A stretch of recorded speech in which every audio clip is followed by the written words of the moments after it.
मुंबई का अंडरवर्ल्ड हमेशा से खतरनाक रहा है, लेकिन उस दौर में 3 नाम पूरे शहर में डर बनकर छाए हुए थे। पुष्पा, राइस्टार और रॉकी भाई। पुष्पा दक्षिण के जंगलों से उठकर अंडरवर्ल्ड तक पहुंचा था। लोग उसे कम समझते थे, लेकिन वह हमेशा कहता था, पुष्पा नाम सुनकर फ्लावर समझे क्या, फायर है मैं। उसकी चालाकी और दिमाग ने उसे बहुत कम समय में बड़ा तस्कर बना दिया। दूसरी तरफ मुंबई में पहले से एक नाम राज कर रहा था, राइस्टार। राइस्टार बेहद खतरनाक डॉन था। उसके आदमी पूरे शहर में फैले हुए थे। बंदरगाह, कसीनो, ड्रग्स और हथियारों का पूरा कारोबार उसी के हाथ में था। मुंबई में लोग कहते थे कि अगर रात में गोलियों की आवाज आए तो समझ लो राइस्टार का काम चल रहा है। लेकिन अंडरवर्ल्ड की दुनिया में एक और नाम तेजी से उभर रहा था, रॉकी भाई। कोलार गोल्ड की खदानों से उठकर वह ऐसा आदमी बन चुका था जिसे देखकर बड़े बड़े गैंगस्टर भी खड़े हो जाते थे। रॉकी भाई का सिर्फ एक सपना था, पूरी अंडरवर्ल्ड पर राज करना। एक दिन खबर फैली कि कोलार से अरबों रुपए का सोना मुंबई आने वाला है। ये सोना सिर्फ दौलत नहीं था, बल्कि अंडरवर्ल्ड की सत्ता तय करने वाला था। जो इस सोने पर कब्जा करेगा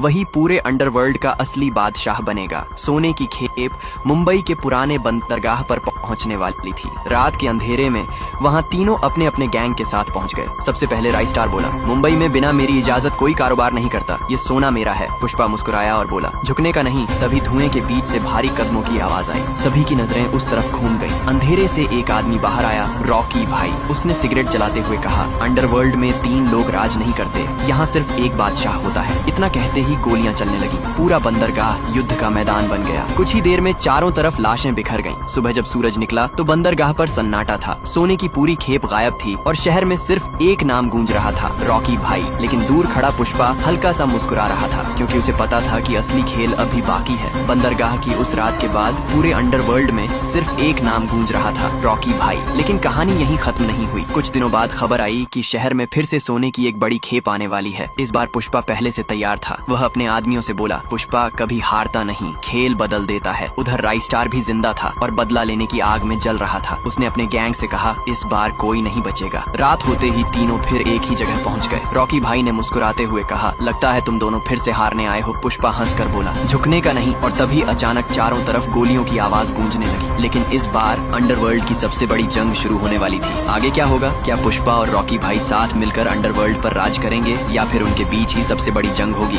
ये जानने के लिए चैनल को सब्सक्राइब जरूर करें।